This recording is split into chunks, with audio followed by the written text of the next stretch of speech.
Hi everyone, Mature Simmer here. I did not plant corn, so I'm assuming the map just has not drawn yet. Otherwise we're gonna have a problem, because obviously this is grass. There we go. I'm like, this is concerning. So back on here, obviously next day, growth stage 2 of 3, as we expected. And so what I am going to do today, at a minimum, is I am going to head up. I am going to get myself a spreader to spread some lime, because my pH is bad, as it says.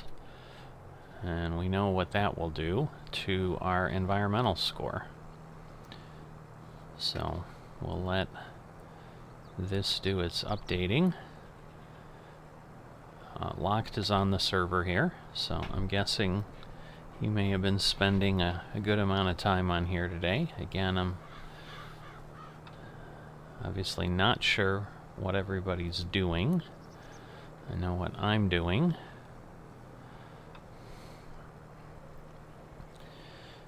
Alright, it looks like across the way on 38, which is another field that is owned by someone, unless they change their mind, but I don't think so. Alright, the purple was confusing me, because I'm like, is that the FSN purple? But actually, that's right, there is no FSN farm. They've just, because we don't have customs and all that, we're just here on the thing. So yeah, I'm not sure if Locked is doing contracts. You can see him on the mini-map over there, kind of looking around. Or if he's scouting, looking for more places to go. I really don't know.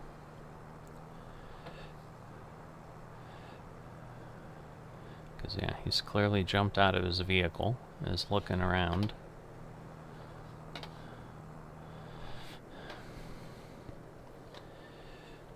But I'm going to focus on what I'm doing, and we'll figure out what people are doing later when I've got time to kind of do some of that. So once again, what I'm really trying to pay attention to, although I'm getting really close, and part of what I had talked about was, you know, there's a possibility I didn't want to bring too much cash in, because I'm like, because I know I'm going to make money pretty quickly. I mean, I'll certainly make money by the end of the year. If I've got to take a little bit of a loan, you know, that'll be the case. And yeah, I think I'll be okay, because I was just thinking somehow it was going to cost me $75,000 to get my mowers, but it's $25,000 for the big one, and then like $9,000 for the small one. So I should still be okay, because I've got to keep clear of the $200,000 or so to get the 2 silos up. And like I said, we'll, you know, start with that, and that's probably going to be my sizing, because I shouldn't need really much more than that. Because if I do about 20 acres of grass, the big field that I had the 2 medium silos on that kept pretty busy was about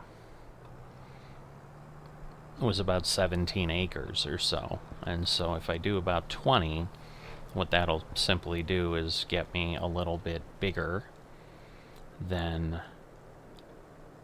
or a little bit higher quantity than what I was getting. It'll get a little bit into the capacity, a little bit extra capacity that I was obviously doing in the small silos over at the other fields. But it shouldn't be enough, because it wasn't as if I was running out of time to run the silage. So I should be fine. Well, someone's got a big plow, but maybe it's just a contract or something.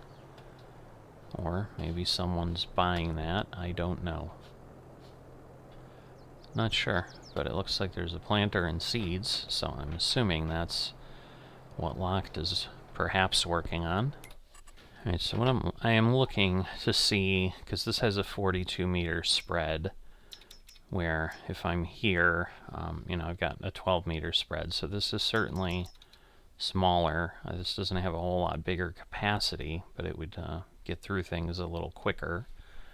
But I need almost a 26,000 or $260,000, $290,000 unit to put that on. That unit's 15, then this is 3, so this is 18,000 to rent. Where here, I mean, what I may do is go up to, well, I don't know that I really care if I go up to here. And the problem is I'm going to use so much lime and I got to keep coming up here. So let's see what the difference is. So if I'm leasing, it's $22.95. Let me check. Per hour is 900, so basically 1,000 an hour. And all right, and this is almost another 1,800, and then 1,600 an hour. I'm not quite sure for the 4,000 liters because the spread it's not a bigger spread. So it's like with what I have, I would have to be spreading for like 8 hours. And then I'd finally be at the same cost. So this is the right thing to rent here. Obviously, I want to max this out.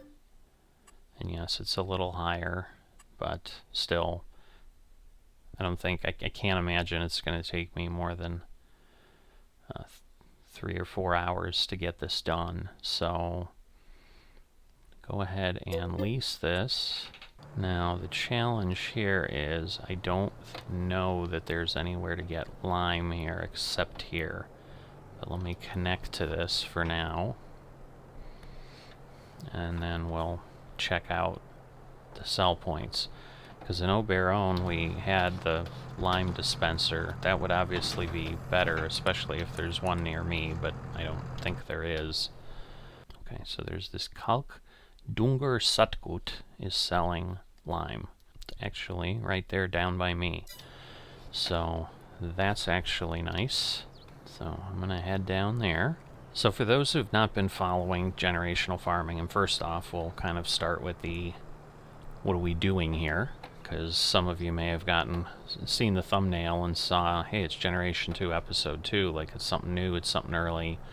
I'm jumping in on it. This is actually continuation, but you can absolutely jump in at any time because it's just a real-time community is what FSN is. We've got servers that run in real time. They run 24 hours a day. So if we're not on, it progresses. If I miss my harvest, if I was harvesting crops, my crops would wither and die. You know, so you're always having to think about those type of things as we work things in FSN. Generational farming is a competition within FSN where we're running multiple generations with the goal of seeing who can earn the most generational wealth is what they're talking about. But at the end of the day, it's who ends up with the most net worth, the most cash at the end. And so there's some things outside the game, such as investments and businesses and so forth, that we can put our money into. So we had to make some of those choices between Generation 1 and Generation 2. All right, now that these trees are filled out, it's a little harder to see, but it's also kind of getting a little prettier around here because it's better than scraggly trees along the road, I'll tell you that. All right, so yeah, it looks like somebody was either fertilizing or, I don't know, liming on the field there. I didn't realize there was even a guardrail there, but there is, so let's be careful. So that kind of gives you the lay of the land, you know, of what we're doing. But the next obvious question you might have is, why am I leasing something that I'm going to need semi-regularly? And the reason for that is you only need to lime your field every 3 harvests, which with grass is more than once a year, but not much. So you know, we get 4 harvests a year usually, and we can at most be here for 10 years on a given map.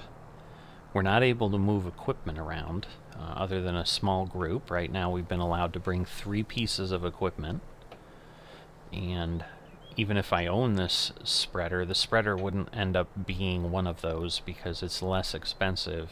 Well, actually it might be, because it is more, it is 65,000 or whatever, so perhaps it would be one that I would keep, but might not be. But in the end, I only really need it for lime. Like, I will own a fertilizer spreader that has a much wider width that I'll be using, especially, well, fertilizer I have to buy up there, but that's just what I end up doing. Is I've got that Amazon spreader that I bought last episode, and it therefore becomes less expensive because it costs you 5% or so to rent this. So even if I go at 10%, let's say, I need to rent it 10 times to have spent as much money as it would cost me. I'm trying to figure out where the lime might be. Might be in here? I don't know. I guess we'll find out. But this is the calc whatever place, because, you know, this I think was just where we dump. So that's not going to help. Yeah, it's probably that.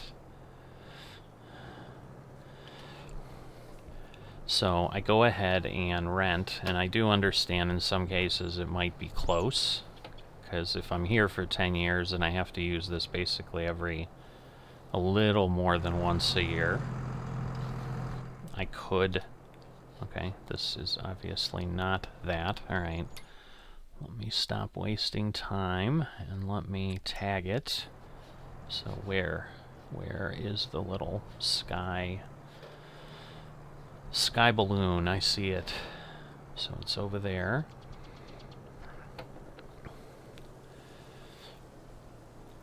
So, sorry guys, I'm thinking about what I need to do and trying to go. So it's just a pile. A pile of lime. Alright, with a conveyor. So that'll work. So we can start filling. Now can we get other things here? Oh, look at that. I can get fertilizer. So I can fill my fertilizer down here. So absolutely a no-brainer on the other side. Because I don't need to then run up to the store to get fertilizer. So that's good to know, because that's really the only supply I need is lime and fertilizer. So this was something I hadn't honestly considered, so this is blind luck, honestly, that this ended up working out this way, but this is going to make things substantially simpler. Obviously this isn't going away. So let me untag that, because a lot of times when you pull in to these, they just go ahead and work, but that's not the case.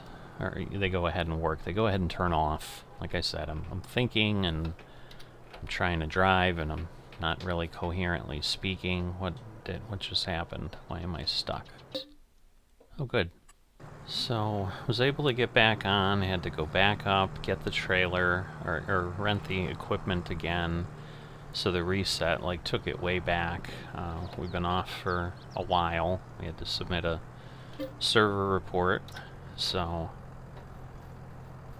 we'll see. Hopefully everything's stable for a while and can get done what we need to get done.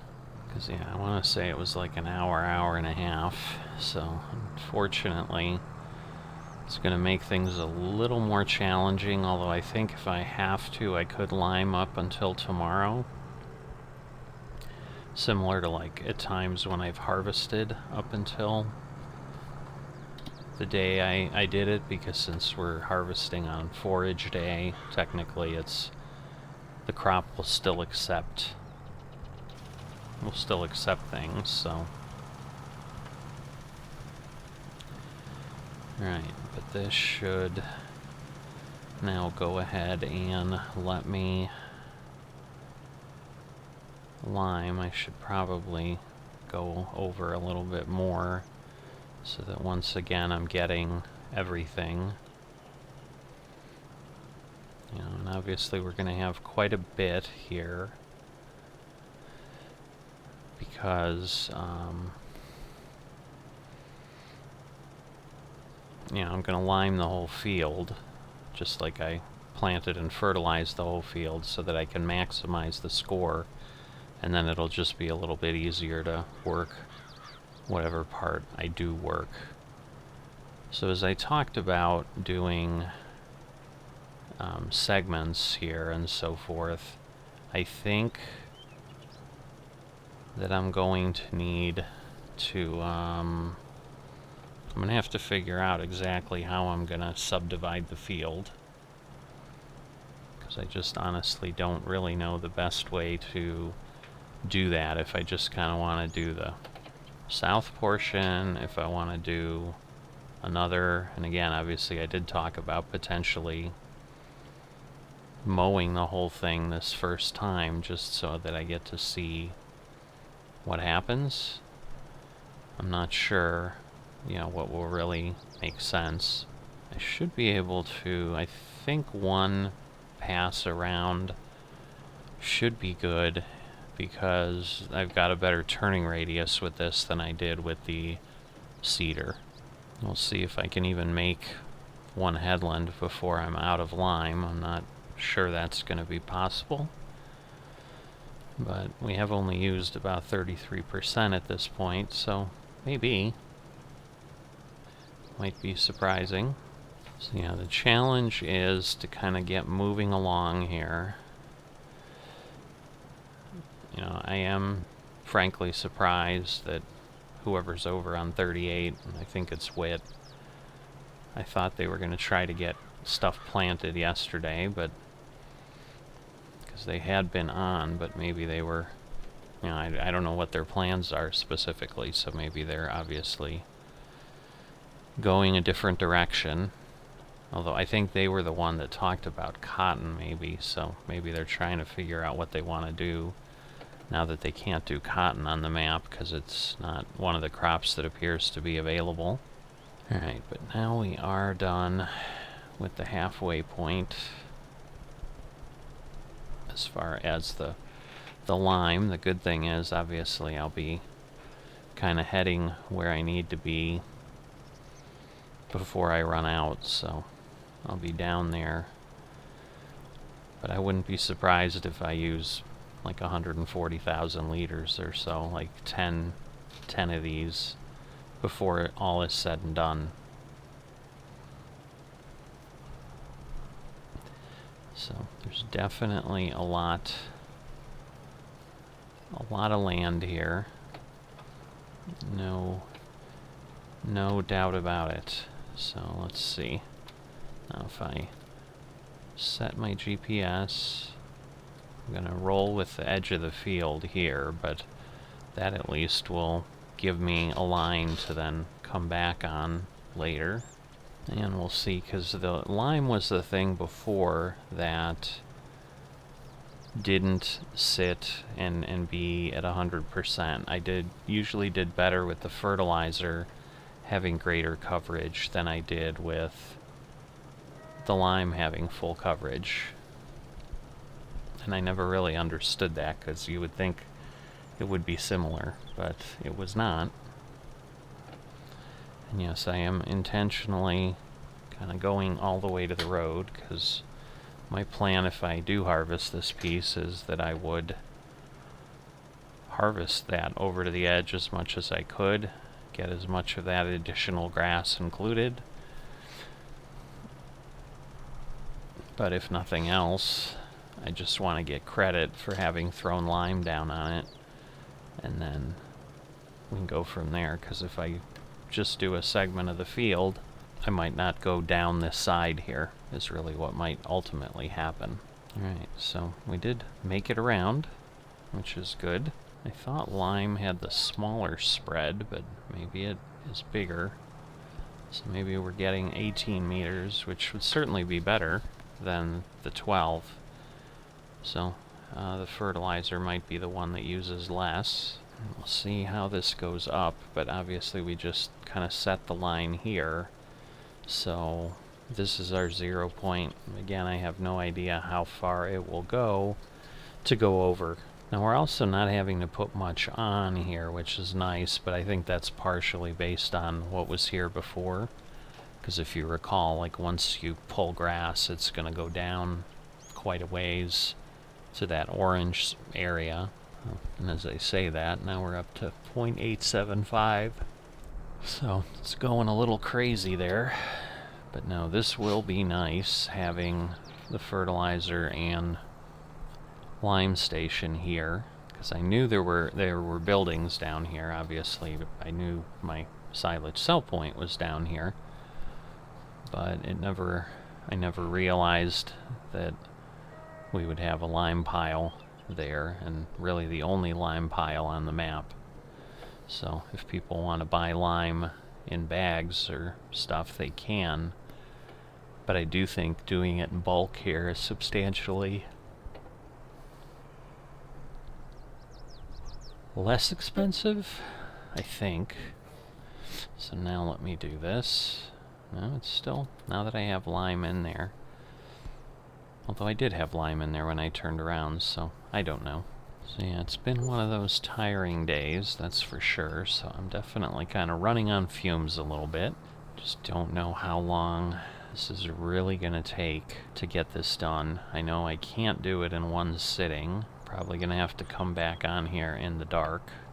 But wanted to, well, I mean, my hope had been to get going earlier, but obviously that's not possible.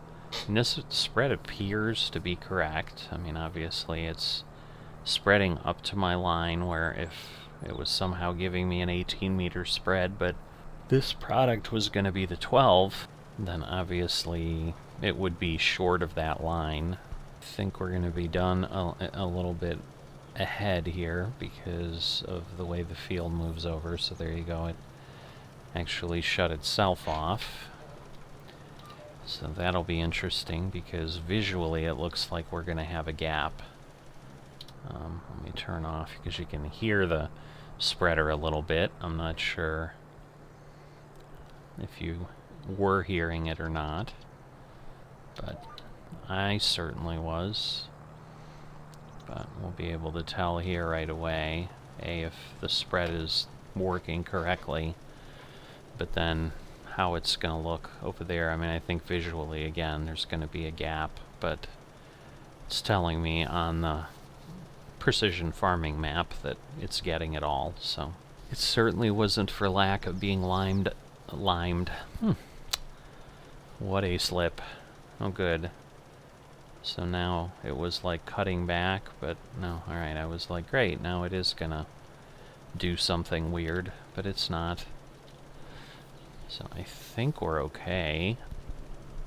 It's a wide field. It's gonna take more than a little bit of lime, because we've basically gone, yeah, I don't even know that we've run a full row yet. I think if I'm lucky, I'm gonna get 2 passes on the field. Obviously once it starts to shrink down a bit, I'll get a little bit more, but right now we didn't have much left heading north there, and we're coming up on 75%. I think I'll be clear of the drain. So when I was planting yesterday, that has collisions on it where the utility towers are a little more forgiving. So I really did have to work around that drain a lot more diligently than I did the utility towers that kind of let me get closer. And yeah, these bushes and so forth are right there, keeping everything a bit off and challenging. So yeah, I think I'll be good unless somehow the arms collect on this, but maybe, well, it looks like if they do, they'll just hit it, but it looks like we got by.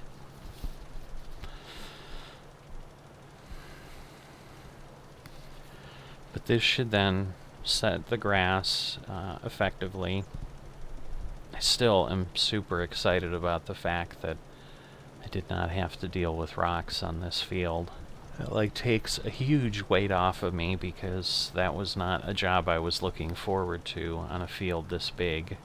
Well, I don't look forward to it on a field of any size, but could have been pretty substantial otherwise. Alright, so at this point, I don't know that I have a lot more to share. I will keep plowing ahead and get the lime taken care of with the goal of being ready and having that all completed before, obviously, we're ready to mow tomorrow. So if somehow it rolls over and goes into tomorrow, obviously then I'll be starting late with the mowing. But at this point, I'm just going to keep moving along here. Hopefully it won't take too terribly long to be done. And then we will connect up next time. So I'll see you then.